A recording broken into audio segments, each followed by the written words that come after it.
अस्सलामुअलैकुम वरहमतुल्लाहि वबरकातुहू। चार्ज, हम जानते हैं कि चार्जेस दो तरह के होते हैं, एक पॉजिटिव और एक नेगेटिव। और एटम जब मॉलिक्यूल बनाते हैं तो ये दोनों में से कोई भी चार्ज कैरी कर सकते हैं। पॉजिटिव चार्ज भी कैरी कर सकते हैं, नेगेटिव चार्ज भी कैरी कर सकते हैं। इन चार्जेस को कैसे मालूम किया जाता है? केमिस्ट्री में अमूमन इसके जो तरीका इस्तेमाल होता है वो है ऑक्सीडेशन नंबर मेथड। हम ऑक्सीडेशन नंबर मालूम करते हैं और ऑक्सीडेशन नंबर बाय डेफिनेशन हम कहते हैं किसी मॉलिक्यूल में मौजूद एटम पर ज़ाहरी चार्ज को, अपीरेंट चार्ज को। Oxidation number is the apparent charge. Apparent यानी जो हमें ज़ाहिर नज़र आ रहा होता है वही चार्ज उसे हम ऑक्सीडेशन नंबर कहते हैं। और अपीरेंट का लफ्ज़ ये वाज़े कर रहा है कि ये एक्चुअल चार्ज नहीं है, ये एक्चुअल चार्ज नहीं है, ये सिर्फ ज़ाहरी चार्ज है। और इसमें कुछ एटम्स को जो है कुछ वैल्यूज़ असाइन कर दी गई हैं। जैसा कि हमें बताया जाता है कि जब कोई एटम फ्री स्टेट में होता है तो उस पर कोई चार्ज नहीं होता, और ऑक्सीजन पर जो है वो -2 चार्ज होता है, हाइड्रोजन पर +1 चार्ज होता है, एक्सेट्रा। हमें बताया जाता है कि इन पर ये चार्जेस होते हैं और इनको इस्तेमाल करते हुए हम किसी दूसरे के ऊपर चार्ज को मालूम कर सकते हैं।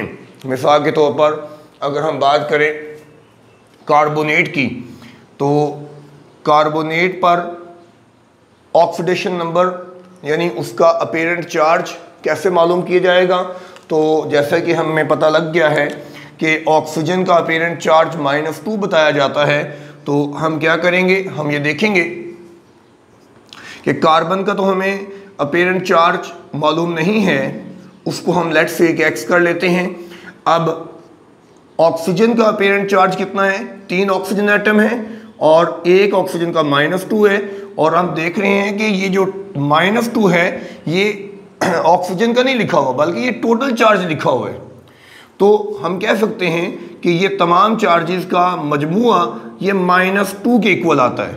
सो आप इसे कैलकुलेट करेंगे, हल करेंगे तो क्या आ जाएगा, x + -6 इज इक्वल टू -2। तो ये -6 हो जाके +6 हो जाएगा, तो ये बन जाएगा हमारे पास x is equal to -2 + 6 and x is equal to आ जाएगा +4। तो इस तरह हमने कार्बन पर अपीरेंट चार्ज मालूम कर लिया जो कि आ रहा है +4।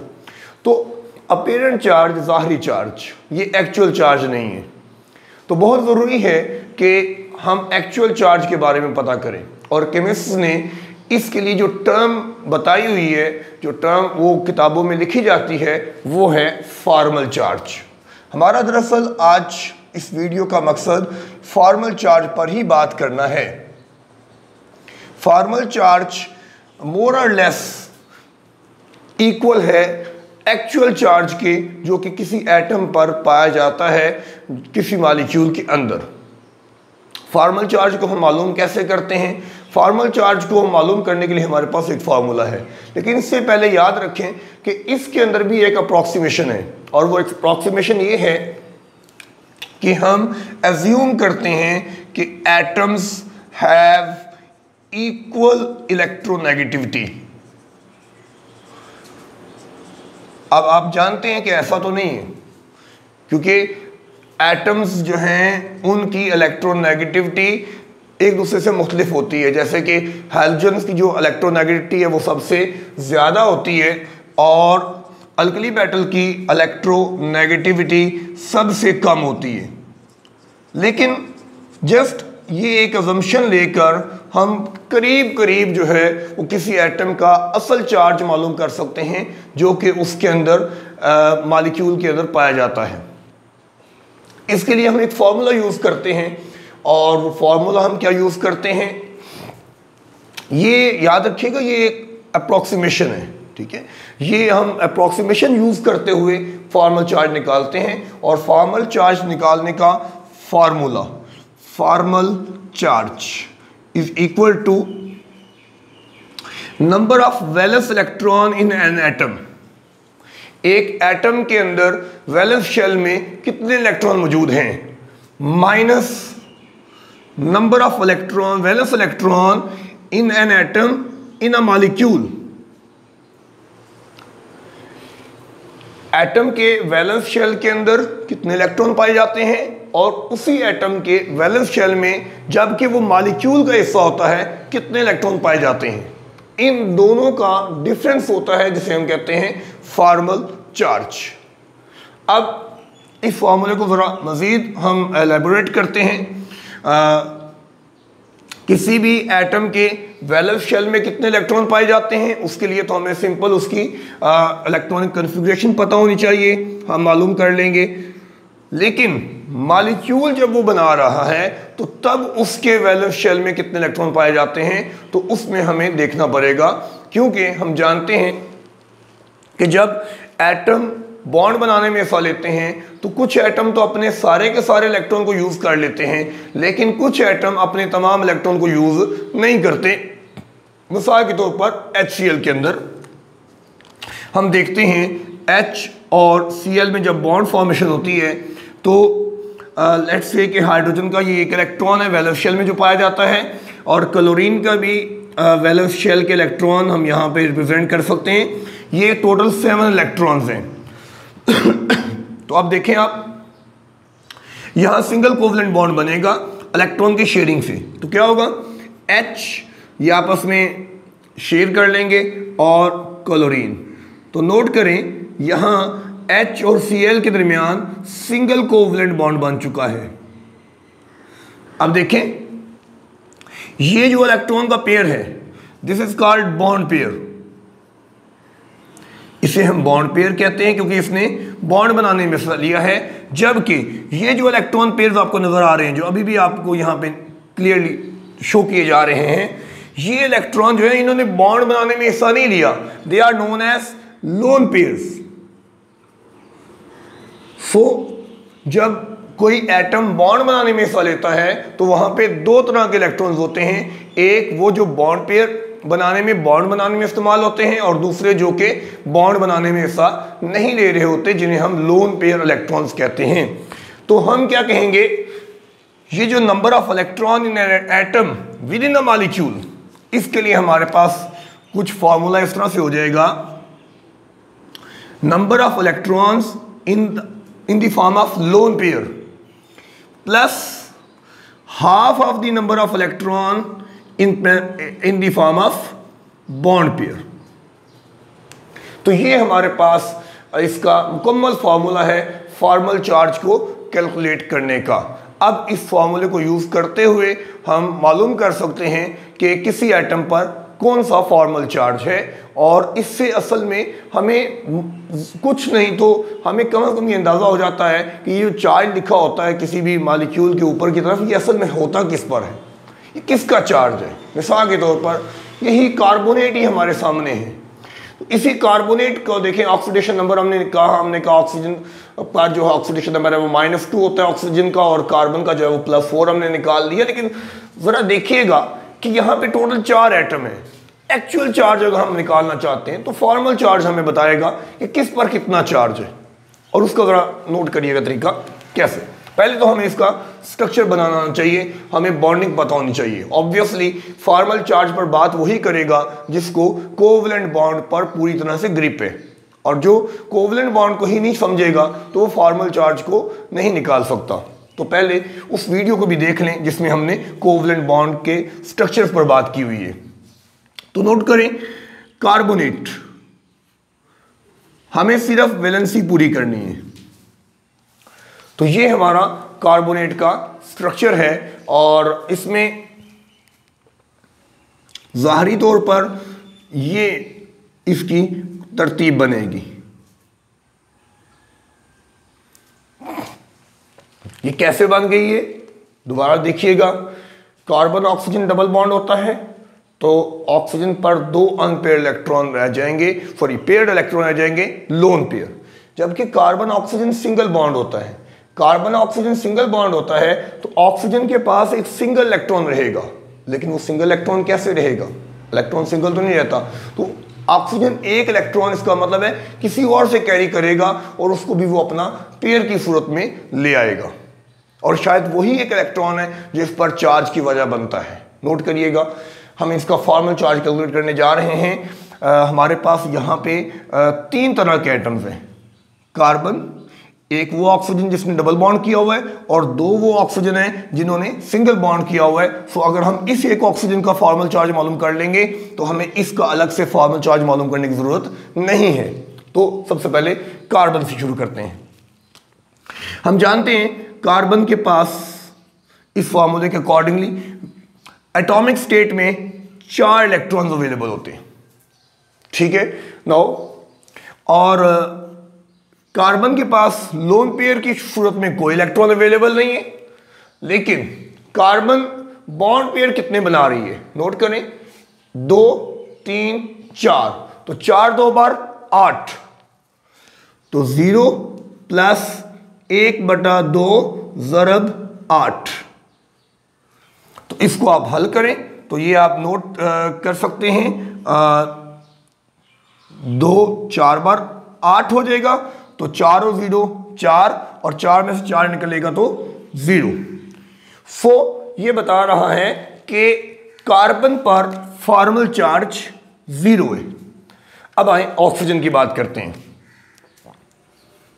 इन केस ऑफ ऑक्सीजन, और ये मैं डबल बॉन्ड वाले ऑक्सीजन की बात कर रहा हूं, इस ऑक्सीजन की, इसको हम OD लिख लेते हैं। OD कि वो ऑक्सीजन जिसने डबल बॉन्ड किया हुआ है। अच्छा, अब आप देखें जी, एटॉमिक स्टेट में ऑक्सीजन के पास वैलेंस शेल में 6 इलेक्ट्रॉन होते हैं, ओके। अब आप देखें लोन पेयर के इलेक्ट्रॉन कितने हैं, तो आप नोट कर सकते हैं कि 2 और 2 4। इसके लोन पेयर की फॉर्म में जो इलेक्ट्रॉन अवेलेबल है वो 4 इलेक्ट्रॉन अवेलेबल है। और बॉन्ड पेयर की सूरत में इसके पास कितने इलेक्ट्रॉन है, तो ये डबल बॉन्ड कर रही है, तो एक बॉन्ड में 2 इलेक्ट्रॉन होते हैं, तो 2 2 बार 4 हो जाएंगे। तो क्या आ जाएगा हमारे पास, 1/2 ज़रब 4, ठीक है। इसको आप हल करें, 2 2 बार 4, 2 2 बार 4, और ये 2 आगे, 4 2 6, 6 में से 6 निकलेगा तो 0। अगेन इस ऑक्सीजन पर भी जो फॉर्मल चार्ज है वो 0 है। नाउ उनमें से किसी एक ऑक्सीजन को हम हल कर लेते हैं, और हम रिप्रेजेंटेशन की खातिर इसको कह लेते हैं ऑक्सीजन S, यानी वो ऑक्सीजन जो सिंगल बॉन्ड कर रही है। तो ऑक्सीजन जो कि सिंगल बॉन्ड कर रही है, अब इसके वैलेंस शेल में भी एटॉमिक स्टेट में तो 6 इलेक्ट्रॉन है, अब कितने इलेक्ट्रॉन है मॉलिक्यूलर स्टेट में, तो वो देखिएगा। इसके पास इस वक्त लोन पेयर की सूरत में आप देख सकते हैं 2 4 और 6 इलेक्ट्रॉन आपको नजर आ रहे हैं। 6 प्लस बॉन्ड पेयर की सूरत में आप देखें इसके पास आपको कितने इलेक्ट्रॉन नजर आ रहे हैं। ये कितनी बॉन्ड कर रही है, 1 बॉन्ड कर रही है। तो एक बॉन्ड में 2 इलेक्ट्रॉन है, तो हम क्या करेंगे, 1/2 ज़रब 2। इस तरह से हम इसे कर लेंगे तो क्या हो जाएगा, 2 1 बार 2, और 6 और 1 7, और 6 में से 7 निकलेगा तो जवाब आएगा -1। तो ये है -1 इसका फॉर्मल चार्ज। और अगर इसका फॉर्मल चार्ज -1 है तो इसका फॉर्मल चार्ज भी -1 है। सो आप नोट कर सकते हैं कि जो -2 लिखा होता है ये आपने फॉर्मल चार्ज से मालूम कर लिया। ये फॉर्मल चार्ज आपको ये -2 बताता है कि ये कहाँ आता है, कहाँ से आता है, और ये आपको एग्जैक्ट उसकी लोकेशन बता रहा है कि -1 चार्ज है किस पर, और ये आया क्यों है वो भी आपको समझ आ गया होगा। कि मैंने आपको बताया कि ऑक्सीजन ने जब उसके पास थे वैलेंस शेल में 6 इलेक्ट्रॉन, उसके पास वैलेंस शेल में 6 इलेक्ट्रॉन थे, उसने 1 इलेक्ट्रॉन कार्बन से बॉन्ड करने के लिए इस्तेमाल किया, अब रह गए 5 इलेक्ट्रॉन। अब जब 5 इलेक्ट्रॉन उसके पास मौजूद हैं तो उनमें से 2 इलेक्ट्रॉन तो पेयर की फॉर्म में रहेंगे और 1 इलेक्ट्रॉन रहेगा अनपेयर। अब अनपेयर इलेक्ट्रॉन की मौजूदगी जो है वो रिएक्टिविटी का बायस बनती है, तो ये फिर स्टेबल नहीं हो सकता। तो इसको स्टेबलाइज करने के लिए 1 इलेक्ट्रॉन की जरूरत होती है, और तो ये 1 इलेक्ट्रॉन कहीं से लेता है, और उस 1 इलेक्ट्रॉन लेने की वजह से इस पर -1 चार्ज आता है, इस पर भी और इस पर भी। अब आप सोच रहे होंगे वो इलेक्ट्रॉन कहां से लेता है, तो आप देखें कार्बोनेट आपको अकेला तो नहीं मिलता, आपको क्या मिलता है, आपको मिलता है कैल्शियम कार्बोनेट। आपको मिलता है सोडियम कार्बोनेट, कैल्शियम कार्बोनेट, आपको मिलेगा सोडियम कार्बोनेट। ठीक है, तो ये क्या है? तो देखें, हम जानते हैं कि कैल्शियम मेटल है और कैल्शियम 2 इलेक्ट्रॉन लूज करती है। तो ये जो कैल्शियम 2 इलेक्ट्रॉन लूज करेगी वो दरअसल कार्बोनेट उन 2 इलेक्ट्रॉन्स को रिसीव कर लेगा। तो अब आपको समझ आ गया कि वो जो इलेक्ट्रॉन इस ऑक्सीजन ने लिए वो कहां से लिए? वो कैल्शियम से लिए। या यहां देखें कि सोडियम 1 इलेक्ट्रॉन लूज करती है, तो 2 सोडियम 2 इलेक्ट्रॉन लूज करेंगी, तो इस तरह से दोनों सोडियम 1-1 इलेक्ट्रॉन लूज करेंगी और उन 1-1 इलेक्ट्रॉन को, एक को ये ले लेगा और एक को ये ले लेगा, जिसके नतीजे में इस पर -2 चार्ज आएगा। सो ये डिफरेंस है ऑक्सीडेशन नंबर और फॉर्मल चार्ज में। फॉर्मल चार्ज हमें हेल्प करता है एग्जैक्ट वैल्यू तक पहुंचने में, कि जो हम अंडरस्टैंड करते हैं करीब करीब करके कि किसी मॉलिक्यूल के अंदर एटम के ऊपर जो चार्ज मौजूद होता है। ऑब्वियसली यहाँ पे ये प्रॉब्लम अपनी जगह मौजूद है और इसको हल करने की जो है वो कोशिशें की गई हैं। एक आध फार्मूलाज किताबों में लिखे होते हैं जिनके अंदर बताया जाता है कि वो एटम्स जो आपस में बहुत ज़्यादा इलेक्ट्रोनेगेटिव का डिफरेंस रखते हैं तो उसको हम कैसे काउंट करते हैं, लेकिन उसके बारे में फिर हम कभी किसी और वीडियो में बात करेंगे। अभी तक के लिए फिलहाल हम फॉर्मल चार्ज पर इतनी बात जो कर चुके हैं, इसको आप अप्लाई करें और इसको देखें। एक और एग्जांपल मेरा ख्याल अगर मैं सॉल्व कर दूं तो उससे काफ़ी ज़्यादा जो है वो क्लियरेंस हो जाएगी। हम उस पर बात करते हैं। बहुत कॉमन एग्जांपल है, हम देखते हैं H3O पॉजिटिव के बारे में। और H3O पॉजिटिव जब हमारे सामने आता है तो बहुत सारे लोगों का ख्याल ये होता है कि ये जो पॉजिटिव चार्ज है ये हाइड्रोजन पर है। ये लिखा होता है हमारी किताबों में H3O पॉजिटिव, इस तरह से लिखा होता है। नाउ आप जरा इसके स्ट्रक्चर को ओपन करें और देखें क्या वाकई ऐसा है। देखिएगा OH H और H, और ये इस पर पॉजिटिव चार्ज है। अब आप देखें, नोट करें जरा इस चीज को। यहां पे आपको 2 तरह के एटम नजर आ रहे हैं, एक तो ऑक्सीजन है और एक हाइड्रोजन है, और हाइड्रोजन सारे एक जैसे नजर आ रहे हैं। तो हम सब पे फॉर्मल चार्ज कैलकुलेट करेंगे। फॉर्मूला हमारे सामने क्लियर होना चाहिए। तो हम ऑक्सीजन से शुरू करते हैं। तो ऑक्सीजन जो है वो एटॉमिक स्टेट में टोटल 6 इलेक्ट्रॉन रखती है। ठीक है, एटॉमिक स्टेट में ऑक्सीजन के ऊपर टोटल 6 इलेक्ट्रॉन्स अवेलेबल होते हैं।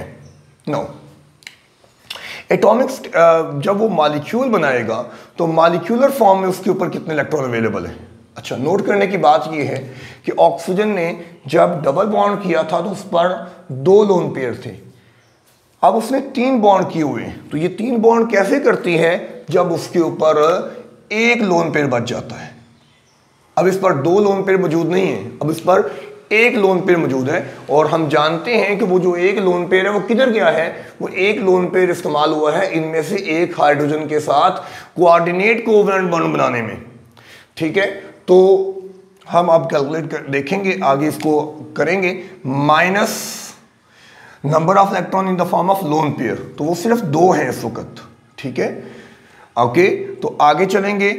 प्लस बॉन्ड पेयर की सूरत में कितने इलेक्ट्रॉन अवेलेबल हैं, तो देखिए 3 बॉन्ड कर रही है, 1 2 3, और हर बॉन्ड में चूंकि 2 इलेक्ट्रॉन हैं तो 3 2 बार 6, तो क्या आ जाएगा हमारे पास 1/2 मल्टीप्लाई बाय 6। तो देखिएगा 2 1 बार 2, 2 3 बार 6, 3 और 2 5, तो 6 में से 5 निकालेंगे तो जमा 1। तो यहां पे हमें पता लगा कि हाइड्रोजन पर +1 चार्ज है। तो हाइड्रोजन पर देखिएगा जरा, हाइड्रोजन के पास तीनों हाइड्रोजन क्योंकि एक जैसे हैं, लिहाजा किसी एक हाइड्रोजन की बात कर ले तो वैलेंस इसके एटॉमिक स्टेट में तो 1 इलेक्ट्रॉन होता है, और बॉन्डिंग स्टेट में देखिएगा इसके वक्त इसके पास इस फॉर्मूले के अकॉर्डिंगली कोई लोन पेयर नहीं है। हाइड्रोजन के पास तो लोन पेयर होता ही नहीं है। और बॉन्डिंग इलेक्ट्रॉन, तो हर हाइड्रोजन 1 बॉन्ड कर रही है, तो किसी एक बॉन्ड में 2 इलेक्ट्रॉन होते हैं, तो क्या आ जाएगा 1/2 × 2, तो ये आ जाएगा हमारे पास 2 एक बार, 2 1 और 0, 1 और 1 में से 1 निकलेगा तो 0। तो हमें पता लगा कि ये हाइड्रोजन 0 चार्ज, हाइड्रोजन 0 चार्ज और हाइड्रोजन 0 चार्ज। तो ये दरअसल जो हाइड्रोनियम पर ये पॉजिटिव चार्ज लिखा होता है, ये वाकईतन ऑक्सीजन का पॉजिटिव चार्ज है। तो फॉर्मल चार्ज हमें इस तरह की क्यूरीज को, इस तरह की प्रॉब्लम्स को अंडरस्टैंड करने में, उनको सॉल्व करने में हल करता है। तो आने वाली वीडियोस में किसी नए टॉपिक पर बात करेंगे। आपका कोई कमेंट हो, कोई सवाल हो, कोई सजेशन हो तो ज़रूर जो है उसे कमेंट सेक्शन में बताइएगा। अल्लाह हाफिज़।